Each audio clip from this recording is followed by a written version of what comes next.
that is a worry that I have already. I 100% agree with that one. I never like to see Galio go through the ban phase.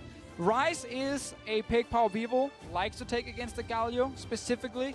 One of the reasons is obviously the laning phase is not an issue for the Ryze, and then you can actually use your ulti to try and go to side lanes, and you can then match a Galio side lane pressure, and you can actually be the first one to make the play as well, and you can create picks with the Ryze specifically. And if it's left open, he might go towards it, even though it's been a very unsuccessful pick during Worlds. Yeah, and it certainly does have the ability to be successful, especially in these early skirmishes, if you are going out to the side lanes. But I always have a concern of a Ryze versus a tank-heavy team. And you already have this super beefy front line being picked up. And when you don't have backline access from your mid laner, as this Ryze, you have to use this line skill shot of your Q to get most of your damage out. It's all blocked up by this super tanky front line.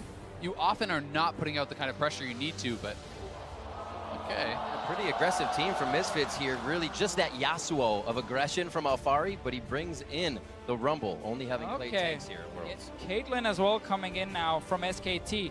They did not show AD carry in the first phase. They lost the two main late game carries they like to pick for Bang, and he goes over to Caitlyn. It's not with the Janna, who is sitting there and just perma pushing the lane 24/7, but Trundle is still more than fine down in this bot lane here to still play this very aggressive early laning from Caitlyn. And it still could be a more traditional support, but it is going to be that flex pick Trundle support.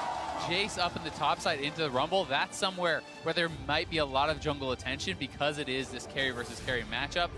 But it's very clearly a focus on the early team fights for Misfits with the Taric, with the Rumble ultimate, using J4 to actually set up that equalizer very well. But I think that SKT are going to have some very strong lanes and going to be able to kind of withstand that perhaps already with the Galio. You have a pushing bot lane with the advantage of Caitlyn. You have advantages on the top side as well. I think that's why Power Vivo is saying, you know what, screw it. I don't care about late game. I need something early game that can try and snowball my team here. Goes for this Ryze pick. We have to remember the Galio could still swap to top, which is where it's sitting at the moment, and you put the Jace mid. We saw Xiaohu early in the tournament take the Jace specifically against the Ryze in that mid lane, so SKT have that option still. And building into something like the Adaptive Helm as well as the Abyssal Mask on the Galio into the Rumble matchup can make it very hard for Rumble to really kind of push those advantages. And Rumble is a pushing champion if you're going to be pushing in, but not relevant as they have a swap out there. So will be Galio mid is the more standard, and I think works better in general because of the access to both of the side lanes. Also gives a very strong top lane for both teams to actually play around. It's not the standard tank be tank up there. Both junglers can definitely start paying attention towards it, even though SKT's strategy has actually been leave Huni alone. He's on an island, and then you play around bot side with all your vision. When you have a Jace against the Rumble, you gotta respect that enemy jungler can show up and kill your Jace, so we should see some attention towards it from both sides. Seeing that attention, we have the Jarvan on the side of Maxlord, definitely having a little early game potential. Where does he find this for Misfits? Where is the best place to go? I mean, I certainly think that you can get over to those side lanes. It depends on where pressure is, but for Power of Evil and Maxlor, I think there's a lot of onus for them to go as this team, up to the side lanes, try to get something done. I do think that if Huni is pushing on Jace, he could be susceptible, and that's somewhere we can see them try to make a three-man play. All right, about to be onto the Rift. Our second quarterfinal matchup almost underway. SK Telecom T1 versus Misfits Gaming from Challenger to World stage. Trying to make an impact on the league scene here.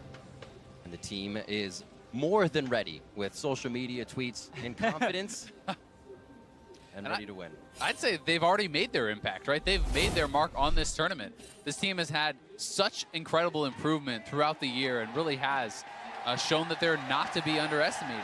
And it's been, again, a fantastic year after they joined in the spring split, qualified through Challenger. The team went to Korea to bootcamp for a full month. They picked up Kakao, they found Power Vivo as well, and then of course they had Hansama, they had Alfari and Igna already. Spring split was okay for Misfits. They made it into playoffs. They couldn't make it all the way to the final. Ended up swapping out the jungler. Maxwell came in as a big shock hole, the big leader. And while it took some time for them during the summer split to really reach their level, they made it all the way to the final. And then now they made it all the way to the quarterfinal at Worlds as well. And they've been underestimated the entire way. No one actually predicted Misfits to be the team who could sit here and now challenge H2K or SKT.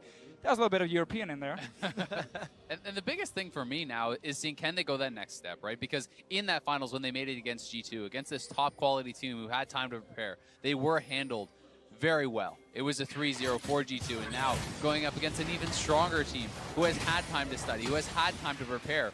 Can you challenge this team? Question of, well, if Max Lore can keep his jungle pathing different from game to game, as SKT, a team that very good at utilizing their subs from Easy Hoon to Faker, and now in the jungle, Peanut and Blank back and forth. They do it constantly from season to season. And both junglers starting, looks like they'll be on opposite sides then. Yeah, so very important to track both of them, especially Max Lore going buff to buff here. Once he hits level 3, might try and look for an early gank, but he of course needs a little bit more before he can actually do it.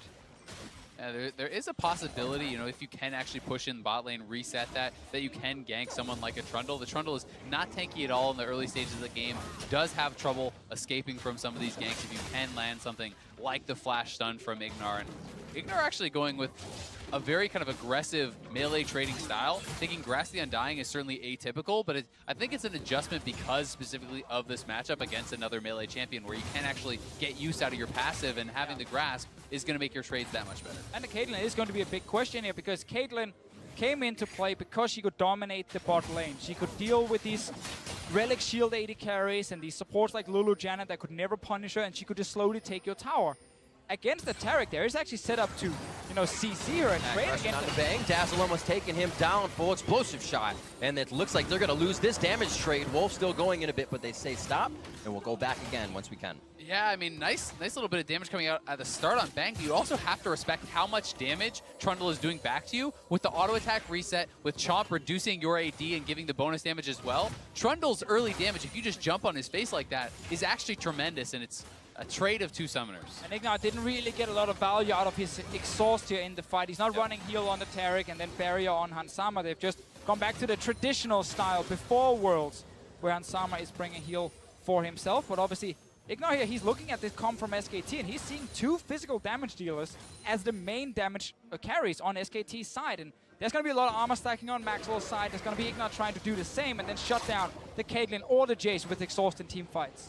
It's also worth mentioning, we haven't touched on it yet, but this is a Stoneborn packed Trundle. So this is for Ardent Sensor. And one of the things about that is you're exceptionally squishy. So you are playing a melee champion, and Trundle sometimes can have trouble contributing much if you cannot actually get up in your opponent's face. You have the pillar, you have your ultimate, but past that, you really are not contributing a lot with these really squishy builds if you're going to go for the Ardent Sensor and Redemption. It is the pillar build, basically. All you do is you land your pillar, that applies to Stoneborn here, so when people are hitting the champion that got CC'd, they get healing back from the Earth and Rune, that it of course puts on as a little debuff, and then you get the Ardent Sensor proc for yourself. Faker though, he's moved to the top lane.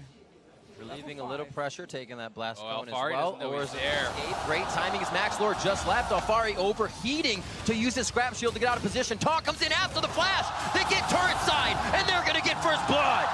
It's those kind of plays here that can shut down Misfits early game. But keep talking about it. What is Max Lore going to do? Can he get a lane ahead? Well, this wasn't even about the junglers. This was just Faker pushing out his lane, moving to the top lane, and surprising Alfari up there. Yeah, grabbing the early boots on that first base makes it easier for him to get up there, and not really any way for Alfari to actually escape once Faker is already behind him. There's so much CC there. Huni securing the kills, flashing behind him and knocking him back in, and this is just a really nice roam from Faker. See, I mean, at this point here, there's no vision of him, but it normally gets called very early when the mid laner just kind of walks out of your lane, and Alfari is just not expecting Faker to show up top lane, and it's a very easy first blood here for SKT, and it's so important for them that they stop this early snowball from Misfits. One of the biggest concerns as well for Alfari now is you are on this pushing champion, you don't have your flash available. You know, within the next few minutes, Peanut could be up there. He could be looking for a gank, and when he hits level 6, what about you right could bring now? Up Faker and Peanut very easily here too with that Galio roam. So that's another level that they're going to have to be worried about. So now Max Lore also have to struggle when it goes towards the top side, because suddenly Galio ulti is there. You might lose that 2v2. Max Lore and Power Vivo might have to change their attention to the bottom side, where they have to set up from this Taric here against potentially Wolf on this Trundle, and see if you can actually get some damage on this bot lane tower, maybe a kill as well, and snowball that way. Well, Alfari's build being shortened a little bit as he goes for 2 cloth armors to start. The Equalizer are going to be more of a slow when they actually get it into these fights. 47-29 in CS, as the top lane may not even see that much more love, as Huni will have control of the lane. pressure a bit towards mid, but it's just to make sure somebody has vision. And it looks like SKT wants to actually invade for the respawning red buff. Huni has not even purchased yet, though, so he's not that strong yet, but he is with the team. They have the Galio ultimate, and that is giving them the confidence to actually look for a play here. Alphari is 6th, though, and in the jungle corridors, we know how strong Rumble can be. Oh, they're pinging. They want to fight here. Or making a move. Huni doesn't like the situation as Alphari moves down from the bot side. Remember, Huni's flash was used in the last engage. Faker tries to come in, and they are going to be able to protect each other for just a moment. Maxlor finds himself going down as Peanut routes around the back of the fight. Is the issue for Misfits when it comes to playing around the top side. You have to respect the Galio ulti and also the damage that you get early game from a Galio and even a Jace. Despite him not buying, he's still level 6 and the base damage hurts. Misfits lose that trade and now down 2 kills already. Very low Hans Sama trying to trade with Wolf a bit, but Bang gets the better of Ignar's HP. Wolf will just kind of sustain up here in lane if they don't trade too much. They still have a bit of control. And we talk so much about Misfits trying to get ahead in the early game. They got to do something now. Bang's flash now down. They might be able to get the kill on the Wolf as Bang barriers out to get any protection for him. And Hans Sama went down without getting the heal off, and that is so big because that's 1 auto away from getting a kill on Wolf. The flash now down from all of the bot lane, from the mid laner as well. No flashes are available across the board for Misfits, and the early game really not going the way they hoped. All going horribly wrong for Misfits. That crucial first game where you're trying to show you can actually beat them early on, that you can get some of that confidence, momentum for yourself. See this one more time. This is the trade, and Hansama just... Oh, and he even flashed there. You're just not understanding how much damage was coming through with the Peacemaker coming through, with that guaranteed crit headshot coming through. He had to early heal, and he tried to flash forward and actually land the stun, but wasn't able to get it going, and unfortunately, they are now way behind. And you can't make those kind of mistakes against SKT. Like, we already know that you need to play almost a perfect game to beat them. Maxwell's getting caught. They have the jungle to themselves now. It is going to be Ignar trying to come back, though. Hans Sama has returned to lane, and you have Power of Evil just in the side. Realm Warp comes in. Peanut and Wolf are going to be in a bad spot as Bang just inching into the fight. They lose Wolf, and it looks like Faker's going to be short on the help as well. Atar comes in to stop Hans Sama in his tracks and possibly put him down. Peanut thinking about going back in as Bang can trade more damage from the bot side, and Faker staves off another kill. They may want it, though. Winds of War just short from hitting Hans Sama, and they're going to back off from this. Misfits do get a kill. They push them out of the jungle, so something over working for them could give them a little bit of confidence, but we'll see if they can get any more. SKT did get some vision down in the jungle. Galio ultimate is almost back up, so they're going to have to pay the respect over to Faker. All right, 1 kill back here still. Misfits Gaming, definitely not the start they were looking for. Right now, almost down 2,000 gold. The Caitlyn in the bot lane is just farming, not getting any damage on the tower, but not getting shut down either. Power Vivo trying to do what he can in mid lane, but it's so hard against the Galio. It certainly is, and SKT wanted to go for this aggressive early invade, but the Ryze ultimates that you had talked about earlier actually did come very heavily into play because SKT is making this move without Galio ultimate being up. So despite the fact that they get a lot of damage down early, the Ryze roam comes in first. Yeah, and also we have Bang right now returning from base. Just an over-aggressive play here from SKT, making a mistake on their side, getting punished for it instantly. And Sama hoping you get a second kill on the way out. But because of Faker's early taunt here, catches the Tristana instantly and blocks any incoming damage. Good for Power of Evil as Faker was able to get an early roam, get that kill in. One almost delivered to Power of Evil there, and not sure that's going to happen very much more as SKT play a little bit safer in those engages. It's also a little bit concerning when you're looking up at the top lane for Alphari because so much you talk about Rumble, getting early spell penetration, being able to get this level 2 ultimate, and being super powerful around that timing, and that's really when Rumble does reign supreme. But because he's been put behind, he's into this kind of full-on defensive build, likely building towards the Seekers now. And with Seekers and Tabbies, your damage is a lot lower. You do still have the base damage working up for you, but spell penetration really is an important part of Rumble. Rumble has become basically a snowball pick, as you're highlighting, because we know in the late game, there'll be redemption, there'll be these huge locket shields, and they're just going to block most of his ulti damage. So if he's not doing well in the mid game, in the upcoming team fights we're going to have in the next 10 to 15 minutes, the pick kind of has no place all of a sudden. But all their flex picks from SKT in this pick and ban phase really put Misfits in a tough spot, because they were looking at a Galio and a Trundle being, okay, They can both actually go top lane. One can go support, one can go mid lane, and then they lock in this rumble, and suddenly Jace comes in as a top lane surprise, and now they're diving. Huni going for the dive. Faker knows he can come in. Alfari tries to get just away from the turret, dodging out on the taunt, but knocked back in, and Faker picks up kill number 2.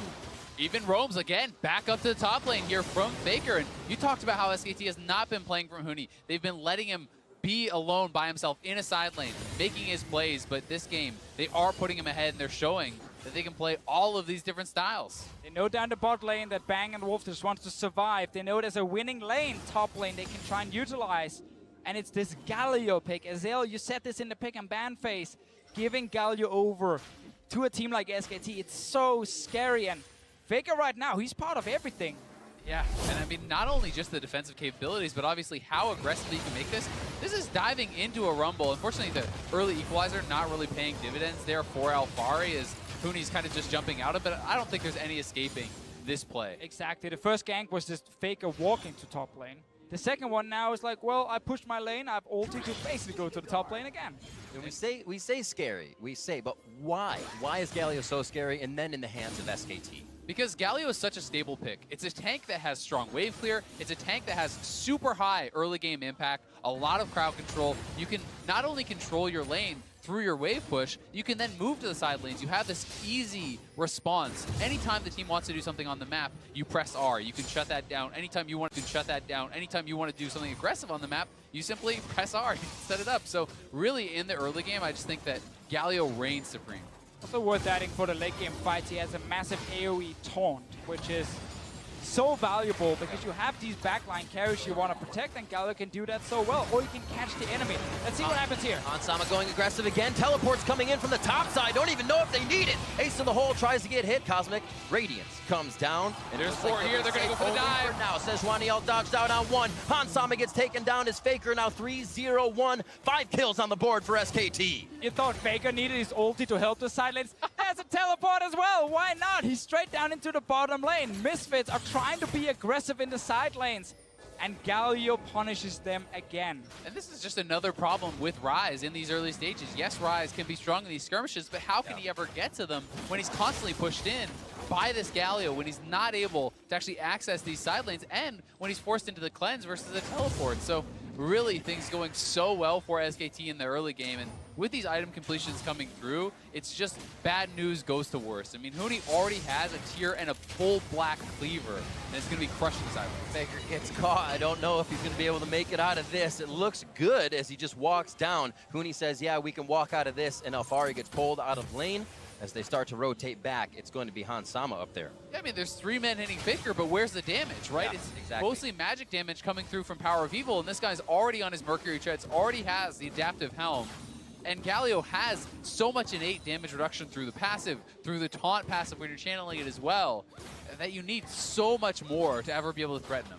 We are only 15 minutes into the first game of this series, and the SKT War Machine is steamrolling over Misfits. This is not how it's supposed to go for Misfits if they want to do anything in this best of 5 against SK Telecom. And right now, it's an uphill battle. They need to find some opening, but they're not winning any of the lanes. Yeah, and it's really problematic because, as you talked about, this is not the way the Misfits are supposed to have these games go, right? It's all about their early game strength. We've talked a lot about that. We haven't talked a lot about how SKT wins even when they are behind. They're 3-1 from behind in this tournament, and now they have a big lead. So they must lose when they get ahead. That's the strategy. There we go. There you go. That's how it works.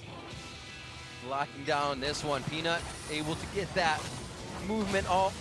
Zone them out with that 6 from Sejuani, and they're able to get themselves into position. This now gives that 4,000 gold lead to SKT, and you can see what the average gold difference here between the two teams is in that group stage. Exactly. Misfits typically are ahead around the 15-20 minute mark, but then can still lose. Let's see what happens here. Power Reaper, Max Lore. Bang feeling good as Faker comes in. Shots onto Max Lore. Looks like they'll keep the focus even if Cosmic Radiance comes down. They turn out to Alfari. Knowing big damage from the Equalizer comes in as Bang goes over the wall to take the 1v1.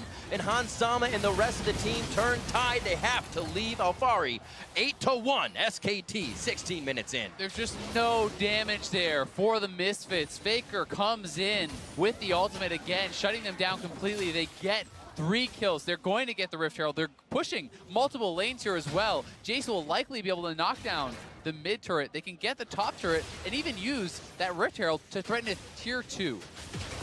It's like Misfits getting so desperate, they just took whatever fight they could actually find. But SKT were ready. Every single member was there, reacting in time.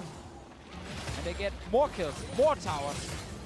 8,000 gold lead. It also catapults them ahead once they start to have these vision, these towers. You have Jace able to take them down very fast. Bang as well can do that from a safe distance very quickly. And you have a huge front line to stand in front of you if you even do feel trouble. 31.7 to 24.1. It's a really good point. I mean, Jace in those side lanes with the W, giving you all those extra attacks.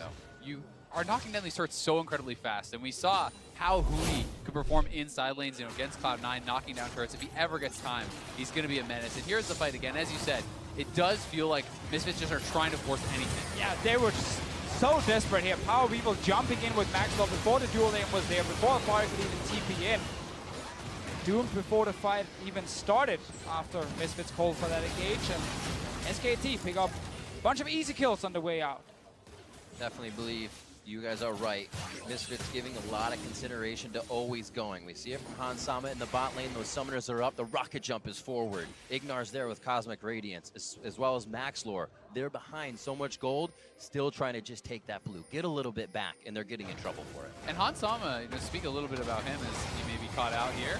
Ooh, let's have Ignar for a moment, but Faker's going to take quite a while to go down, and at this point, it's enough time for the team to get there and make it another SKT fight. Yeah, Han Sama has just been such an aggressive player throughout the tournament. He's actually second in forward percentage, meaning time spent across half, essentially. Only second to iBoy, who's now no longer with us. So he has really been playing this aggressive play style and making it work for himself throughout the tournament. But it's so tough when you're playing against players as strong as SKT and when they're on a Caitlyn. I mean, you put Bang on this lane-dominant champion, and the Trundle is a solid matchup into Taric, and then it becomes extremely difficult. And we had before this game here during the group stages, SKT picked up 9 kills before 15 minutes in the 6 games they played in total.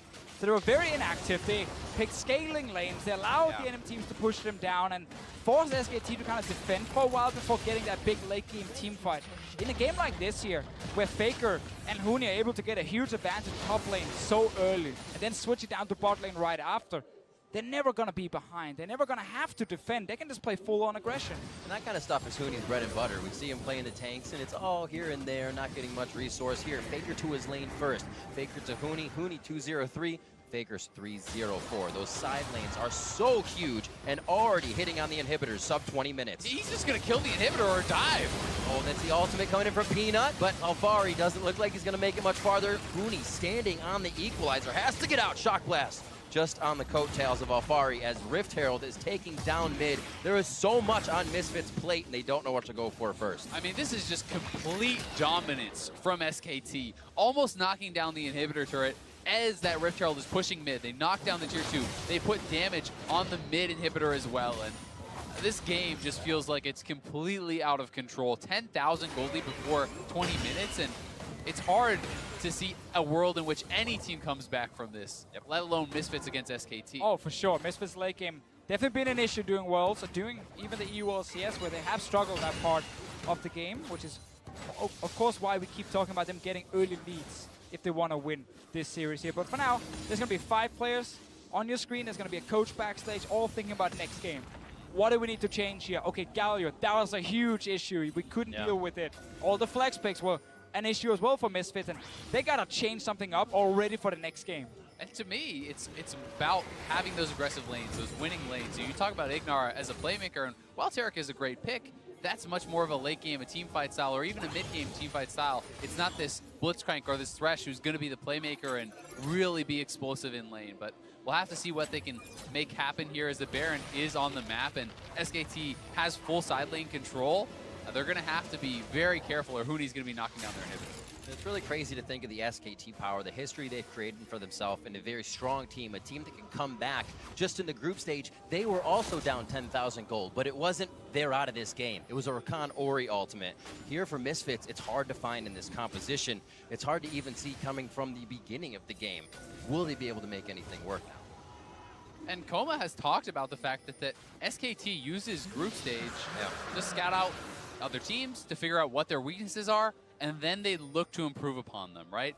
They're identifying weaknesses. They're drafting more towards early game already in this first game here against Misfits. And for all the criticism that they have gotten about their early game, look at what they are showing us so far. And it's not the first time we've seen them have issues in group stages. Like, think back to... Every year is the weakest year. Every year we're like, oh, I don't know, I'm seeing a weakness right there. They're bleeding at the moment. There's a chance, maybe. Obviously, with Misfits, not a lot of people were looking at them being the big giant slayers here. Though people thought at least Misfits could challenge in the first game, and not been the case here. That mentality is still there for Misfits. We see them trying. We see them getting themselves into positions that could make things work. 22 minutes in, Misfits get a fight right on to Bang on the backside. Hansama jumps forward, but he's blocked out by Cataclysm as Cosmic Radiance comes down along with Faker, and Bang's on the backside, able to deliver in just a few shots. And Hansama's in the ground. Power of Evil, the rest of the team trying to realm warp out. He makes it along with Max Lord, but Alfari left in the back, taunted up and taken down by SKT. Once again, we see Misfits try and see if they can maybe pull off a trap or creative play to get something back here, but they just do not have the damage or the members there in time to actually kill Bang. And Ignar, he's still alive, buying a bit of time for himself, but the rest of SKT, they're starting Baron. Yeah, they're already on Baron, and you can see Faker is pushing in the waves in mid and in bot, getting more damage down on those turrets, and Wolf is even going to claim a kill for himself here, adding insult to injury. Hits him on the pillar, throws down the subjugate. Baron falls, it goes to SKT, and a kill for Wolf coming up at some point, if the team doesn't make it here off home guards first. Oh, Peanut's going to steal it. Oh, he's trying to Don't take it away from him. He'll secured Hooney. The unexpected shock blast. All right, now it's time to see how fast can SKT close this one out. 13,000 gold lead and the Baron buff. All their items are coming in with the completions. There's nothing really to threaten them, and they're just going to look to push in here, and we'll see how quickly can they end the game. Bang looking to pick up the resources on the side of Misfits as well. They don't even own their half of the jungle, and they only have one more turret on the top side before it is back to those inhibitor turrets. 2 Mountain Drakes along with this Caitlyn Jace comp as well. It is just adding insult to injury here. 11-1, just under 25 minutes for SKT as they look at Misfits base. Waiting for Hooney to push that bottom lane at the moment. Also waiting for the wave to hit the tower up in top lane. Just get all the outer turrets out of the way. And then you just gotta break open at least one lane at a time. There's a tower in the bot lane near that inhib that's very low. Few hits from Hooney and it's down, and he can start going for inhib. And Misfits might look to try and kill Hooney. I think you have to force. Misfits' only chance is forcing something 5v3, 5v1 even. Try to kill Hooney off immediately, but already Hooney's on retreat.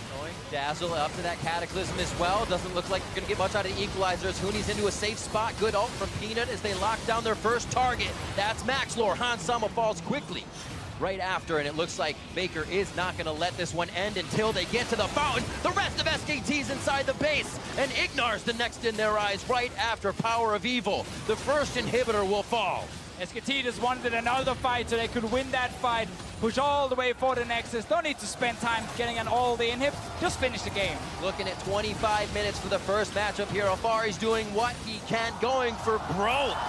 But SKT's already got that for themselves. 16-1, 25 minutes in. Game 1 to SKT over Misfits. And almost a perfect game there. Only the one kill given over.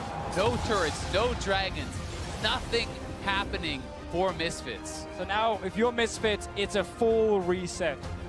Completely ignore this game even happened, but still look at the Galio pick from this draft and say, okay, this was a huge issue. They could not play against Faker's Galio. He was part of all the early kills we saw in this game here.